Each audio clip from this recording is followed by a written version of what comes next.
Hello folks, welcome back to the channel. Today we talk about Trepang2, a supernatural shooter that combines intense action with a bit of horror, very clearly inspired by the game Fear. With the PrayDog Unreal Engine injector, you're now able to play this game in VR with the 6 degrees of freedom motion controls, and you can do so with absolutely no tweaking. Skip to this timestamp if you want to know how to do it with your clicks. So the game is brutal and satisfying like a few other FPS I've played. Weapons available, the bullet time, cloaking, and the agility of the protagonist give full-heated pilot and very entertaining firefights. Is Trepang2 an original and innovative game? Nope, not even close. Is the gameplay solid and genuinely fun?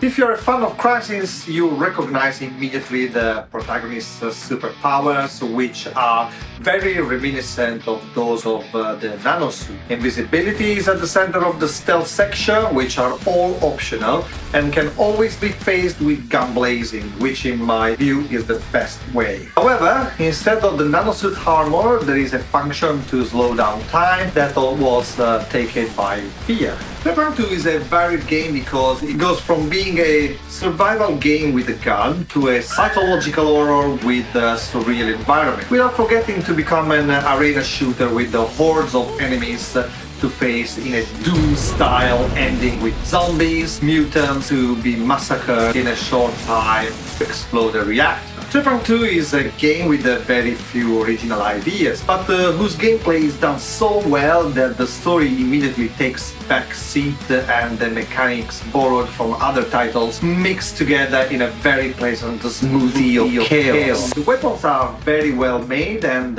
each have a well-defined identity, with the possibility of creating synergies with the power of invisibility and that of slowing down time. You can almost spend time in the safe house and do the combat simulation, which are pretty fun and especially indicated for casual gameplay. I honestly enjoyed those a lot, and you can make it as difficult as you please. Talking about the VR experience, this is surprisingly good, and I would say that it's almost like playing a native VR title.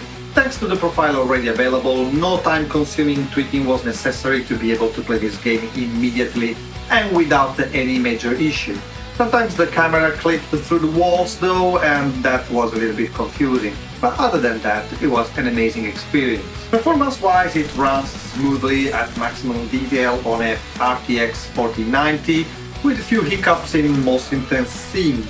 And the game is quite scalable, so you will be able to play around with settings and make it playable on medium-end systems as well. Trepang2 is a game with more than a few flaws, but which at the same time rest on a core of the highest quality, thanks to a gameplay that is full of intense and adrenaline-pumping action that is rarely seen in an FPS. So if you're looking for an intrinsically fun shooter experience where the narrative element can take a back seat, then Trepang2 will give you about 10-12 hours of fun, so I definitely recommend it to buy it on sale because it's worth your time. As always, thank you for watching, and don't forget to like and subscribe. Now an easy tutorial on how to make this game working in VR with the Unreal Engine VR injector.